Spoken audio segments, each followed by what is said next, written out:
Selamat sore Jemaat Every Nation. Sore hari ini kembali di acara kita Selah. Kita akan berhenti sejenak dari kegiatan kesibukan kita, dan sebentar kita akan menyembah Tuhan dan mendengarkan kebenaran firman Tuhan. Dan saya percaya Tuhan akan berbicara kepada setiap kita yang mendengarkan kebenaran ini. Mari kita berdoa. Tuhan, kami mengucap syukur untuk sore hari ini. Kebaikan dan kemurahan-Mu luar biasa dalam hidup kami. Pemeliharaan-Mu nyata Tuhan. Tuhan, kalau sore hari ini kami masih diberikan kesempatan untuk memuji menyembah Engkau, Tuhan, ini kesempatan yang luar biasa. Dan kami berdoa lewat kebenaran firman-Mu, Tuhan, izinkan kami untuk belajar apa yang Kau inginkan, apa yang Kau ingin sampaikan buat setiap kami. Di dalam nama Tuhan Yesus kami berdoa, amin.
Saudara, mungkin saudara pernah makan di satu restoran di mana restoran itu sifatnya all you can eat. Saudara boleh makan sampai puas.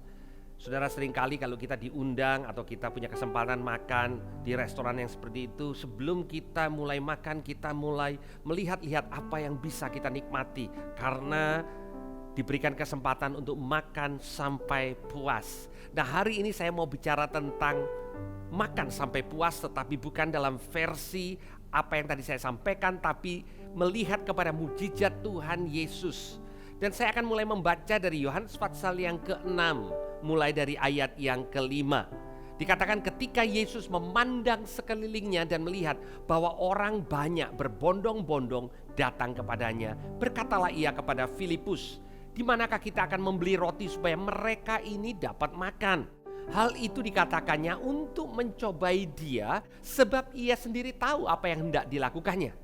Jawab Filipus kepadanya, "Roti seharga 200 dinar tidak akan cukup untuk mereka ini, sekalipun masing-masing mendapatkan sepotong kecil saja." Dan saudara, peristiwa ini terjadi pada waktu Tuhan Yesus baru selesai melayani, ya, begitu banyak mujizat, orang datang berkumpul, dan Tuhan Yesus menyembuhkan mereka, yang lumpuh berjalan, yang buta melihat. Luar biasa, saudara, ya. Dan rupanya orang-orang yang sudah dilayani ini, dan juga orang-orang yang datang untuk melihat apa yang Yesus lakukan ini, mengikuti dia terus, tidak ada yang mau pulang, saudara, ya. Dan sebenarnya tidak ada deal, tidak ada announcement, tidak ada pemberitahuan bahwa Tuhan Yesus akan memberikan mereka makan, tapi rupanya mereka tidak pulang-pulang, ya. Di dalam Injil yang lain, di dalam cerita yang sama, bahkan murid Yesus mengatakan, "Guru, suruh mereka pulang," ya.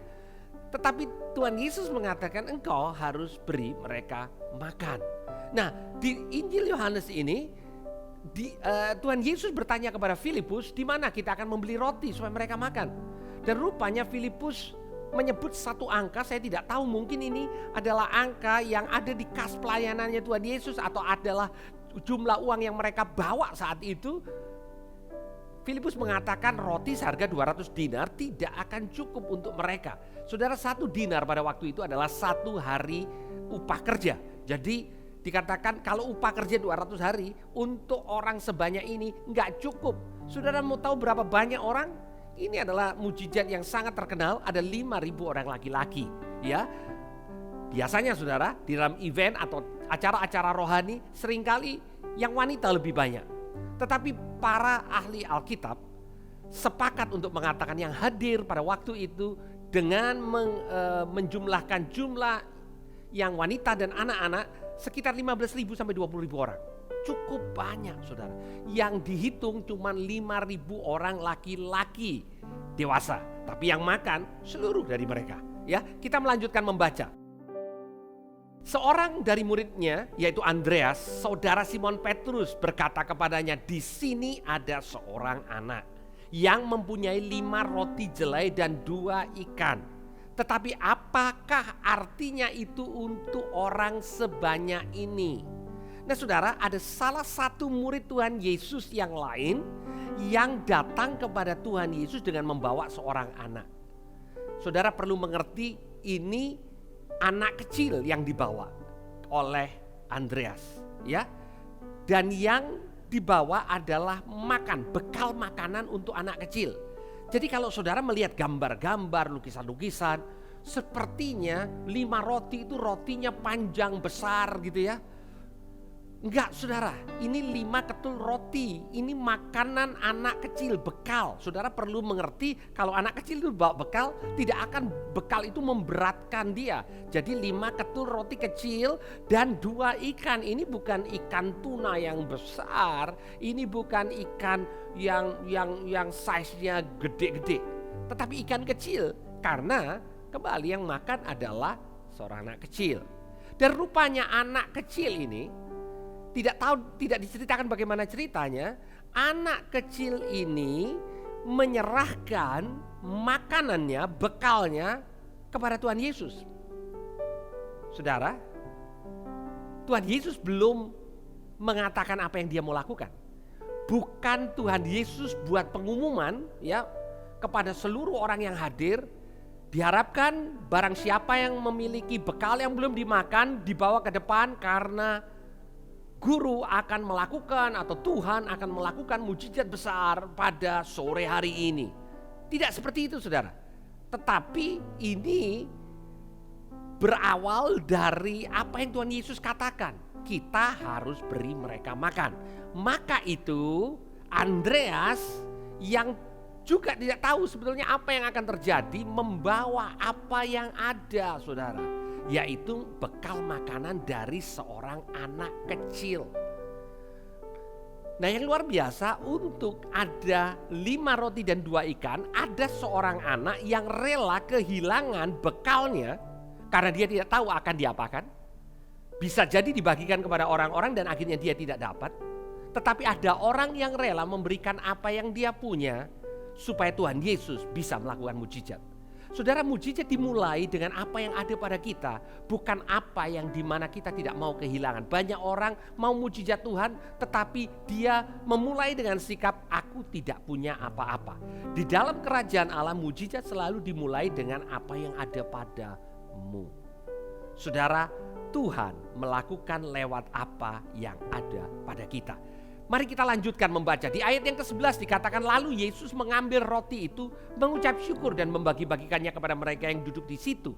Demikian juga dibuatnya dengan ikan-ikan itu, sebanyak yang mereka kehendaki. Ini yang saya katakan, makan sampai puas saudara. Kalau mereka minta tambah, ditambah saudara. Perhatikan baik-baik apa yang dilakukan oleh Tuhan Yesus dengan roti dan dengan ikan itu. Dikatakan Yesus ambil roti, mengucap syukur, baru dibagikan. Saudara, pada waktu kita mau mujizat terjadi dalam kehidupan kita, ini adalah prinsip yang baik saudara. Mari kita memulai dengan apa yang ada pada kita. Dan yang kedua, kita jadi berkat. Saudara, seringkali kita beranggapan pada waktu kita butuh mujizat, maka Tuhan harus pakai orang lain untuk berkati saya. Tetapi anak kecil ini punya sikap yang luar biasa saudara. Sebelum mujizat terjadi, dia memulai dengan memberikan apa yang ada pada dia. Dan kemudian yang kedua dikatakan Tuhan Yesus mengucap syukur baru membagi-bagikan. Saudara, pada waktu kita mau jadi berkat, yang perlu kita lakukan adalah sadar bahwa apa yang kita miliki itu asalnya dari Tuhan. Yang kedua, kita mengucap syukur saudara. Ya, Tuhan Yesus tidak melihat kepada 5 roti dan 2 ikan dan mengatakan, aduh, rotinya roti jelai, ini roti-roti murahan ya, ikannya kecil juga. Tetapi Tuhan Yesus mengucap syukur. Ini prinsip berikutnya saudara. Apa yang ada padamu yang pertama, yang kedua mengucap syukur. Dan setelah itu bagikan apa yang ada padamu untuk apa yang dibutuhkan oleh orang lain. Dan saudara akan melihat itu adalah prinsip mujizat terjadi. Dikatakan demikian juga dibuatnya dengan ikan-ikan itu, sebanyak yang mereka kehendaki. Ya, Tuhan Yesus tidak mengatakan kepada orang yang duduk, karena begitu banyak jumlahmu, makan sedikit aja. Yang penting kamu bisa tahan, nggak kelaparan di jalan. Tapi jangan makan banyak-banyak, karena Tuhan begitu luar biasa penyediaannya dalam hidup saudara. Saudara, kalau saudara melihat kembali 2020, begitu keadaan sulit, begitu banyak ahli memprediksi bahwa begitu akan banyak orang tidak akan cukup punya kemampuan untuk makan. Kalau saudara dipelihara oleh Tuhan, itu sesuatu yang luar biasa. Ya, dan yang luar biasa adalah setelah mereka kenyang, ia berkata kepada murid-muridnya, kumpulkan potongan-potongan yang lebih supaya tidak ada yang terbuang. Saudara, Tuhan Yesus bukan Tuhan yang menghambur-hamburkan. Kalau mungkin kita dalam posisi Tuhan Yesus yang bisa buat mujizat begitu mudah, ada banyak sisa, saudara berpikir, nggak ada masalah dengan yang sisa, toh kita minggu depan bisa buat mujizat lagi. Tapi apa yang dikatakan oleh Tuhan Yesus, sesuatu yang menjadi prinsip kehidupan orang percaya. Setelah saudara makan kenyang, jangan buang sisanya. Ya, jangan izinkan itu diterlantarkan, tapi dikumpulkan saudara. Nah saudara, kembali ada cerita legenda, bukan legenda tapi cerita yang mengiringi apa yang terjadi pada waktu itu. Banyak orang mengatakan bahwa sisa potongan-potongan yang jumlahnya 12 bakul mungkin sesuai dengan bakul-bakul yang dipakai oleh para murid untuk membagi-bagikan distribusi makanan kepada 5.000 orang laki-laki. Setelah selesai, keranjang itu dipakai untuk mengumpulkan, sisanya ada 12 bakul. Ceritanya mengatakan bahwa ke-12 murid Tuhan Yesus ini diminta untuk mengantarkan anak ini pulang, anak kecil ini pulang. Dan anak kecil yang menyerahkan makanannya, bekalnya, mendapatkan 12 bakul dari apa yang menjadi mujizat yang dialami oleh banyak orang. Saudara, Tuhan Yesus bukan Tuhan yang berhutang. Pada waktu saudara Tuhan gerakkan untuk menolong orang lain, saudara pastikan kita taat, saudara. Sekalipun apa yang kita bagikan untuk orang lain kita sendiri bisa menikmati, tapi pada waktu kita berbagi kepada orang lain, saudara tidak pernah tahu apa yang Tuhan sediakan buat saudara. Dan buat anak kecil ini, mungkin orang tuanya yang ada di rumah yang tidak ikut acara, begitu surprise karena ada 12 orang dewasa yang pikul keranjang besar penuh dengan roti, dan mereka bisa menikmati lebih lagi, berbagi lebih lagi, yang dimulai dari 5 ketul roti dan 2 ikan. Saudara, untuk dipakai Tuhan, saudara tidak perlu memulai dengan sesuatu yang besar. Ada orang yang berpikir, kalau saja saya kaya, kalau saja saya punya mobil, kalau saya punya rumah besar, kalau saja saya punya ini, saudara bisa memulai dari tempat di mana saudara berada. Tidak ada di antara saudara yang tidak memiliki sesuatu. Saudara punya waktu, saudara bisa berdoa untuk orang yang membutuhkan doa saudara. Saudara punya ada perhatian, saudara bisa memperhatikan orang lain. Setiap saudara bisa melakukan sesuatu dari apa yang saudara punya. Jangan izinkan iblis membohongi saudara dan mengatakan engkau tidak punya apa-apa. Mari kita berdoa. Tuhan, kami mengucap syukur karena kami tahu bahwa engkau adalah Allah yang dahsyat. Tuhan, engkau memberi makan 2000 tahun yang lalu sampai mereka puas. Tuhan, engkau mau kami menjadi saluran berkat untuk supaya orang-orang di sekeliling kami boleh dipuaskan oleh apa yang engkau ingin mereka rasakan. Tuhan, kami berdoa, pakai gerejamu di tahun 2021 ini untuk jadi berkat. Tuhan, kami bukan hanya melihat kepada diri kami sendiri, tapi kami melihat keluar dan memenuhi kebutuhan dari orang-orang yang membutuhkannya. Tuhan, kami tahu kami terbatas, tapi kami tahu Tuhan, kami punya Allah yang tidak terbatas, yang sanggup untuk melipat gandakan apa yang kami miliki. Terima kasih Tuhan Yesus. Di dalam nama Tuhan Yesus kami berdoa dan mengucap syukur. Jemaat Tuhan, katakan sama-sama, amin. Tuhan Yesus memberkati.